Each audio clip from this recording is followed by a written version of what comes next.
ახლა დღის სხვა სიახლეების საერთო სასამართლოების შესახებ კანონში შესატანი ცვლილებების შესახებ მსჯელობა დღეს პირველ საათზე განახლდება უმრავლესობასა და უმცირესობას შორის კონსულტაციები გუშინ საღამოს გაიმართა.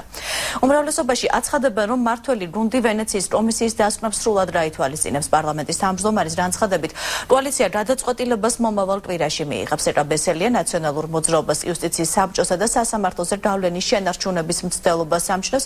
პარლამენტის იურიდიულ საკითხთა კომიტეტის თავმჯდომარემ კი განაცხადა, რომ უმცირესობა და უმრავლესობა იუსტიციის უმაღლესი საბჭოს პარლამენტის მიერ წარსადრენი წევრების შესახებ ვერ თანხმდებიან. ვენეციის კომისიის დასკვნა 11 მარტს გამოქვეყნდა. საკითხი, რაზეც საპარლამენტო უმრავლესობა და უმცირესობა ვერ თანხმდება, არის მუხლი, რომელიც საბჭოს წევრების უფლებამოსილების ერთდროულად შეწყვეტას გულისხმობს. ვენეციის კომისია კანონპროექტიდან მის ამოღებას ითხოვს.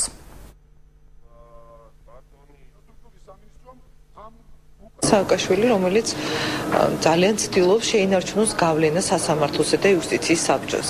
მათ პირველივე დღიდან გააკეთეს ყველაფერი, სასამართლო მათი მარწუხების ქვეშ მოქცეული იყო, იმიტომ რომ ყველაზე მეტად აფრთხობდა დამოუკიდებელი მართლმსაჯულებს. ნაციონალური მოძრაობის კაპრიზი, რომ მათ სურვილით და მათი პოლიტიკური ზრახვებით იყოს კანონი მიღებული, ბუნებრივია ეს არის სრულიად მიუღებელი. მთავარი პრობლემა ეს არის პარლამენტის მიერ იმ 6 წევრის არჩევის წესი, რომელიც უდავირჩიოთ იუსტიციის უმაღლესი საბჭოს წევრებად.